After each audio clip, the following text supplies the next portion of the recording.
Hello,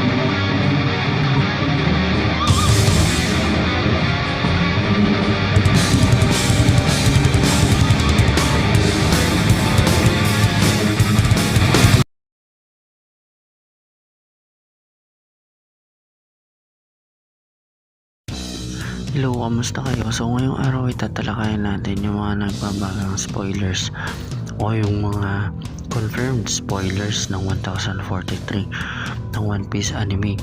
So talaga nakaka-hype tong chapter na to, no? So napakaraming pasabog ni Oda regarding dito sa chapter na to. Tapos napakaganda ng mga nagawang chapters ni Oda dito. So nagpapasalamat ako sa kanya, pati yung mga tumutulong sa kanya dito sa pagbuo ng One Piece anime. So dito sa chapter 1043, naalala ko yung ni Luffy, kung paano nilabas ni Oda yung Gear Fort ni Luffy. At saka yung niya, no, Snake Man niya, yung excitement regarding dito sa paglabas ng bagong gear ni Luffy. So kung bago ka pa lang dito sa channel natin, huwag mong kalimutan i-hit yung like button dyan. Mag-iwan ka na rin ng comment sa comment section. Tapos mag-subscribe ka na rin at i-hit yung notification bell para lagi kang updated sa mga videos na ina-upload natin. So huwag na natin patagalin pa, simulan na natin to.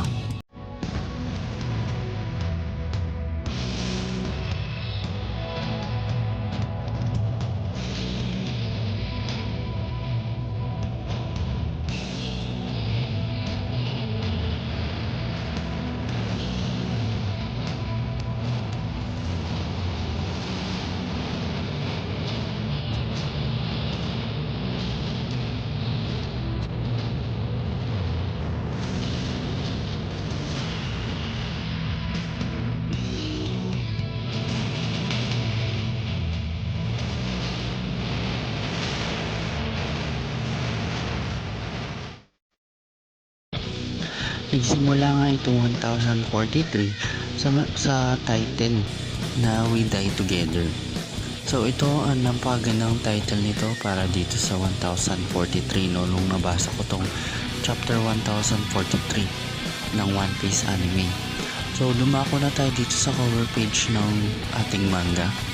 So dito pinapakita na dito na nandito na nga si Oden at Broly dito sa Whole Cake Island. So dito pinapakita na dala-dala na ni Oden yung libro na kasama yung mga Vinsmoke na dalawa, si Ninja and Yonji. Tapos itong cover page na to, ito yung continuation ng Germa 66 Cold Blooded Voyage Volume 7. So ito yung title niya, yung ating cover page, Arriving at Whole Cake Island. So ito yung title nun. So tapos proceed na tayo dito sa manga natin. So dito pinapakita yung last scene na nangyari, no, yung continuation na nangyari last chapter 1042. So ito yung first natin, pinapakita na talagang napuruhan ni Kaido si Luffy. Tapos talagang natulungan siya ng CP0 boss. So dito makikita natin yung first natin na talagang napuruhan si Luffy, tapos wala dito yung CP0 boss dahil nakaalis siya gamit yung tekay niya after matamaan ni Kaido si Luffy. Tapos makikita rin natin dito yung reaction ni Kaido sa pagtama nung baton niya kay Luffy. So dito yung talagang impact nung yung atake ni Kaido na parang Ragnarok doon sa kay Luffy, no? Napakalakas. So makikita natin na subukan na ng dugo yung bida natin. Tapos makikita rin natin na sobrang parang nadismaya talaga si Kaido dito at galit na galit dito sa CP0 boss dahil nga. Tapos proceed tayo dito sa sumunod na panel. So makikita natin na talagang nakahiga na sa lupa si Luffy, no? Tapos nandito na yung pangatlo sa mga CP0, yung matangkad na naiwan dun sa room na yon.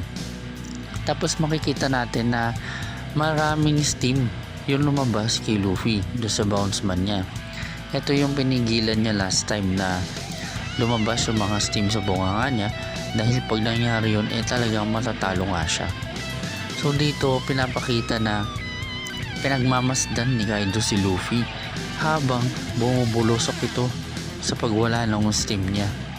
Tapos makikita natin na talagang nagulat din si Momo dahil nakikita dito na hin-highlight yung salitang voice dun sa pag-ano ni Luffy, ni Momo, no? So dito hina-highlight ni Oda yung voice of all things. So talagang naririnig or yung boses na hindi yung literal na boses ni Luffy, o hindi yung talagang parang yung heartbeat. Yan para sa akin na yun yung kahulugan ng voice of all things, yung heartbeat ng isang tao or ng isang nilalang. Kaya nararamdaman ni Momo yung mga tao sa paligid niya. Tapos dumako na tayo sa sumunod na panel. Pinapakita dito yung pagbagsak ni Luffy sa lupa after niyang ibuga lahat ng steam niya. Ito makikita natin dito yung mukha talaga ni Kaido na nalulumo na nagagalit na mixed emotion siya. Tapos pinakita dito na wala na nga talagang malay si Luffy o wala nang heartbeat. So makikita yung nasa taas niya yung heartbeat, yun yung rate ng heartbeat. Tapos dito dineclare na ng narrator na yung laban sa rooftop is yung talagang nanalo is si Kaido, yung King of the Beast. Yun nga yung inaano nila, yun yung title niya, no? King of the Beast, yun yung binigay sa kanyang title. Tapos dito kinausap ni Kaido si CP0 boss, no? Dito sinabi ni Kaido na ano nga ba talaga yung ginawa niya. So alam na ba talaga yung ginagawa niya dito sa laban nila. So dito medyo dramatic yung ano sa atin nung CP0 boss, no? Yung parang binigay sa kanyang role dito ni Oda, dahil umpisa pa lang alam na niya na once na may ginawa siyang kababalaghan dito sa laban ni Kaido at ni Luffy, buhay niya ang kapalit. So dito talagang mission accomplished yung ginawa niya, dahil yung kahit buhay niya ilalaan niya para lang magawa yung pinapagawa ng mga Gorosei. So napaka-loyal nitong CP0 boss natin. So tapos dumako na tayo dito sa sumunod na scene na pinapakita na yung ano ni Kaido talaga handa na siyang umatake. Tapos pinapakita rin na isang malakas na atake itong bibitawan ni Kaido. So dito sa next panel pinapakita na talagang napuruhan yung CP0 boss, dahil dito sa Skull Dome pinapakita na talagang napakalakas na atake yung binitawan ni Kaido. Tapos sumunod na scene is pinakita na umuuga na nga yung ceiling, no? Yung mga Beast Pirates at Samurai talagang nagulat dahil sobrang nagcrack na yung ceiling, no? Doon sa napakalakas na atake ni Kaido. Tapos itong matangkad na CP0 na naiwan nakita niya lahat ng nangyari sa rooftop. So talagang medyo nag-ano na lang siya, na hinawakan na lang niya yung sombrero niya para parang ito yung parang salute na ginawa niya doon sa kanyang captain o yung boss niya, no? Tapos si Kawamatsu naman, nakita natin na tinatawag siya ng mga samurai na nandun sa floor na yun, no? Sinasabi nila na nandun na bumabagsak na nga yung ceiling doon sa kanilang mga tao or mga kakampi. Tapos sa sumunod na panel pinapakita na itong si Kawamatsu, sinasabi niya na marami pa daw silang mga kakampi dito sa ating castle ng Onigashima. So dito sinasabi niya na napakalaki na nga nung apoy, wala naman daw silang tubig para sugpuin yung apoy na yun. So wala silang magagawa. Tapos sinabi niya sa mga nandun na lahat ng mga makikita nila or lahat sila kailangang umalis na dun sa kastilyong yun dahil wala nga daw dangal na mabuhay ay or mamatay dito sa ating laban sa Wano kung masusunog nga lang daw sila. Pero habang sinasabi ni Kawamatsu yun, biglang umatake na nga ng Hollow Breath itong si Kaido, no? Makikita natin dito yung joke ni Oda rin, no? Yung isa sa mga samurai talagang nakita nga itong si Kaido, yung joke niya, no? Makikita niyo yun. Tapos makikita natin dito na si Kaido bumaba na nga dito sa rooftop na Onigashima. So makikita natin na talagang hinahanap niya si Momonosuke para mag-surrender dito sa laban nila sa Wano. So tapos kitang-kita din ito ng mga Beast Pirates, no? Tapos in-announce niya sa lahat ng nandun is talagang si Luffy ay patay na. So talagang confident si Kaido na talagang napatay niya si Luffy dahil nga kahit sino naman alam na napakalakas nitong si Kaido kapag umatake na ng seryoso to. Tapos sinabi rin niya kung sino man daw yung gustong lumaban sa kanya, lalabanan niya pa, no? Talagang napaka-convenient itong si Kaido bilang strongest creature in the world, no? Tapos dito makikita natin na nagbubunyi yung mga Beast Pirates dahil total victory nga daw ito para sa kanila, no? Tapos meron din ilan na hindi naniniwala na natalo nga si Luffy, no? Tapos sinabi rin ni Lo talagang yung boses nga daw ni Luffy o yung heartbeat ni Luffy hindi na nila nararamdaman o biglang nawala, no? Ito yung pagkasabi niya kay Kid nang nakahiga pa silang dalawa. Tapos sumunod yung pinakita yung reaction ni Kid dito, ni Eustace Kid, no? Talagang sinabi niya na parang nagbibiruan lang daw sila dito, no?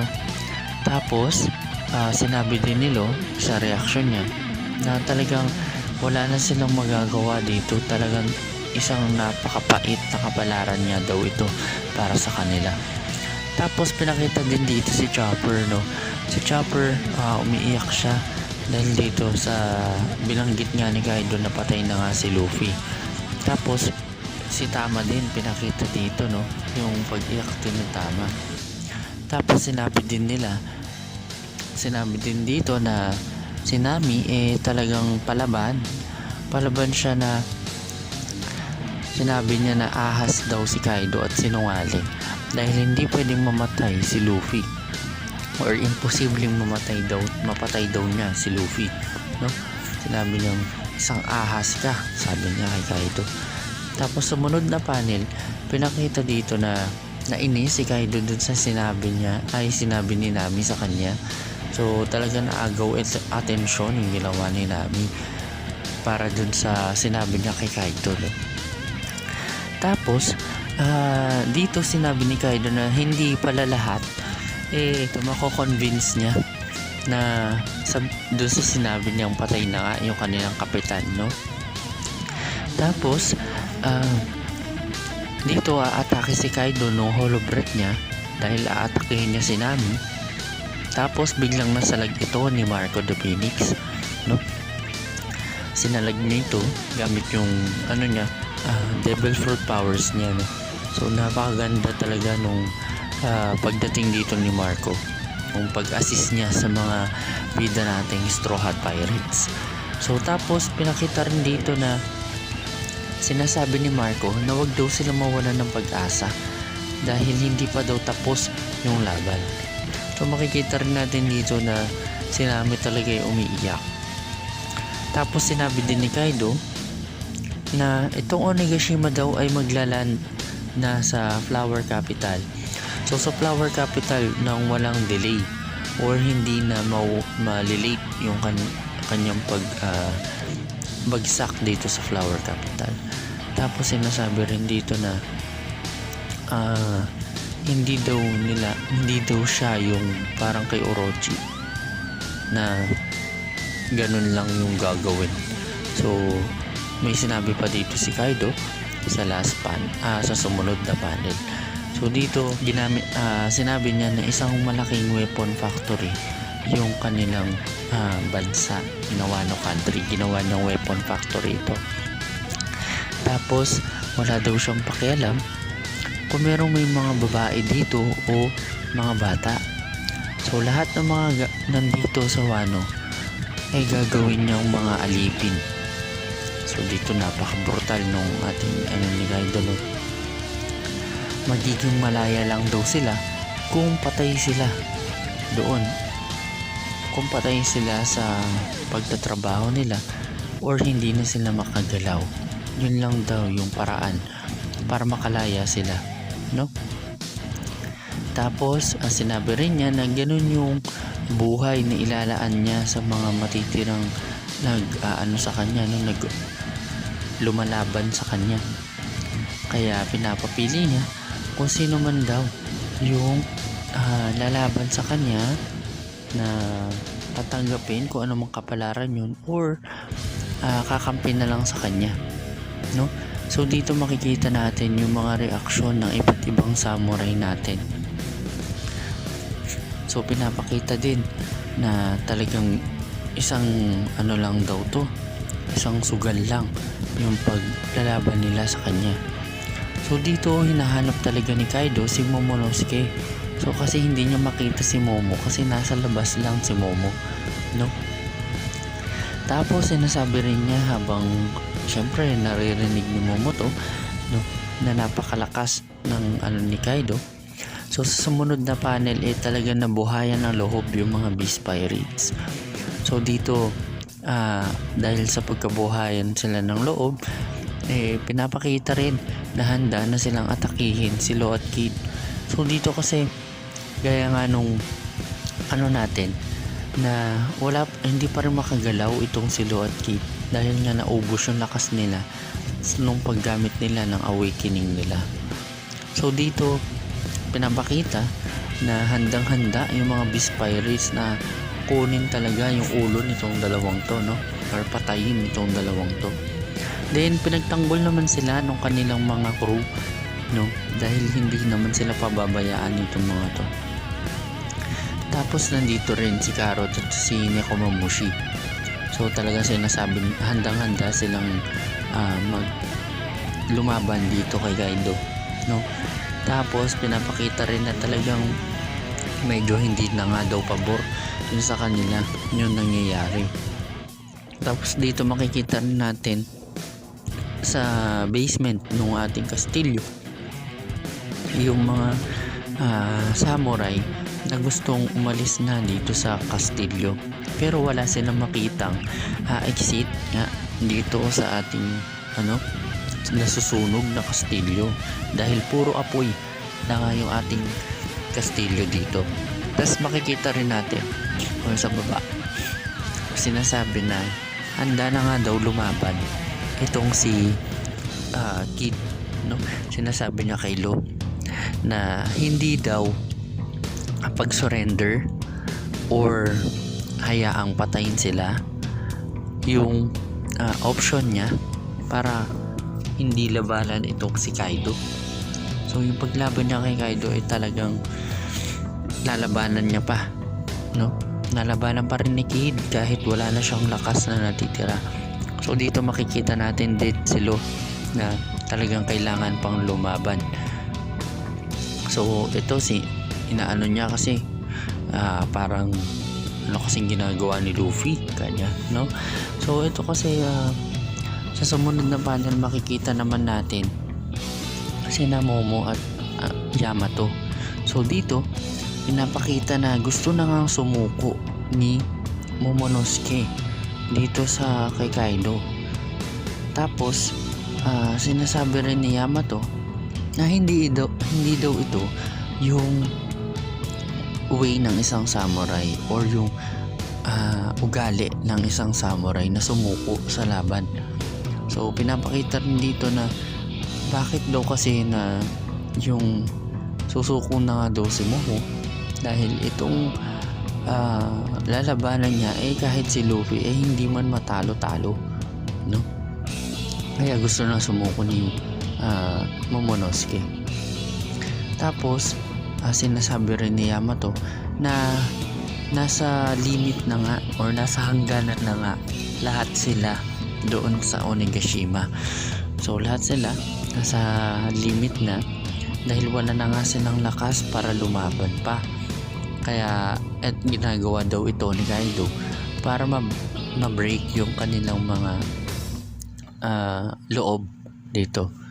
Tapos sinabi rin ni Momo na kung hindi daw siya susuko marami na naman daw ang mamamatay. Tapos pinapakita din dito na si Momo talagang naglulumo doon sa kalagayan ni Luffy, no? Dahil nga wala na nga si Luffy na hindi niya makita yung boses ni Luffy. Tapos sinabi ni Yamato na hindi daw napapayagan yung gagawin ni Momonosuke dahil ano yung mangyayari sa kanila pagkatapos niya sumuko. So, mabubuhay nga daw sila pero anong kapalit? So magiging alipin sila habang buhay. Tapos mamamatay lang daw mamamatay lang daw sila sa kapaguran kung ano man yung papagawa sa kanila ni Kaido. Tapos sinabi rin ni Yamato na yung pag-surrender daw ay hindi maliligtas yung marami doon sa Wano. So parang sinasabi talaga ni Yamato na yung pagsuko kay Kaido hindi talaga isang option doon sa laban nila. Tapos sinabi rin dito lahat ng mga nag-oppose kay Orochi meron silang mga regret or pag-aalangan dito nung namatay sila, no? Lahat sila dahil hindi sila lumaban dito sa ating yung government nila. Tapos pinapakita rin dito na sayang lang daw yung ginawa nila na paghihintay kung magsusurrender nga lang daw si Momonosuke. Tapos sa sumunod na panel dito sinabi ni Yamato na hindi daw talaga option na mag-surrender or pagsuko yung gawin ni Momonosuke dahil sinabi ni Yamato na handa daw silang mamatay ng magkakasama, no? Talagang dito na napanumbalik ni Yamato yung lakas ni Momonosuke. Dito makikita pa rin natin yung laban or yung pag-atake ni Kaido dito sa mga samurai pa rin, no? Yung hollow breath niya. Tapos sumunod na panel pinapakita yung buong Onigashima, yung structure niya. Tapos may naririnig tayong heartbeat. So dito makikita natin yung rooftop. Tapos bandang baba i-zoom natin ng konti, makikita natin si Luffy. So dito makikita natin yung talagang ni Luffy, no? Kalagayan ni Luffy. So dito hindi na nakabukas yung bibig niya. Tapos dito may makikita tayong heartbeat dito na nakasulat, no? So ito tumitibok yung heartbeat.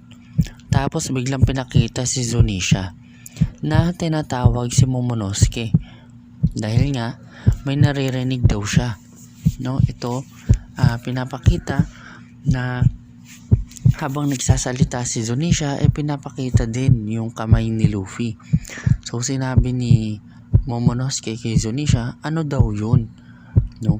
Tapos sinabi naman ni Zunisha kay Momo na ito daw yung tunog ng isang pagpapalaya. So ito yung pagpapalaya na sinasabi niya first time niya daw ulit narinig sa loob ng 800 years. So sinasabi niya na nandito din daw ito sa Wano. So itong si Momo naguguluhan dito kay Zunisha, no? Dahil hindi niya alam kung sino nga yun. Ano nga ba talaga yung tinutukoy niya? Tapos sinagot naman siya ni Zunisha si Joy Boy daw. Tapos pagkasabi nito ni Zunisha dinala tayo ni Oda dito sa last part ng ating panel na pinakita si Luffy na nagme-melt yung kanyang ulo, no? So ang ano natin, tapos lumalabas yung mga steam sa katawan niya, tapos na nakangiti, no? Tapos pinapakita rin dito na yung tawa na ginawa ni Luffy sa Japanese ay tawag ay Nika, no? Tapos may nakasulat din dito sa bandang baba, a quiet smile, or sinasabi rin ng ilan, this man smiled lovely. Tapos nandito na lang pala guys, no? So natapos natin yung magandang chapter ng 1043 ng One Piece anime. So isang napaka-excite naman ito para sa ating mga One Piece fans, dahil makikita na naman natin kung ano nga ba talaga itong nangyayari kay Luffy, no? Dito sa nagme-melt ang kanyang ulo, no? So pwede mong i-comment sa baba kung ano ang reaction mo regarding dito sa pag-melt ng ulo ni Luffy. Awakening na nga ba ito ng kanyang Devil Fruit, or isang Gear 5 na ipinahanda sa atin ni Oda, no? Tsaka kung ano na rin yung magiging reaction mo kung talagang si Luffy ay si Joy Boy, no? Maraming salamat pala dahil natapos mo itong video natin, no? So kung nagustuhan mo ito, huwag mong kalimutang i-hit yung like button dyan. Mag-comment ka na rin sa comment section kung ano yung mga ideas mo para mapaganda ko pa itong videos natin. Tapos mag-subscribe ka na rin para lagi kang updated sa mga videos na ginagawa natin. So maraming salamat. Yun lang.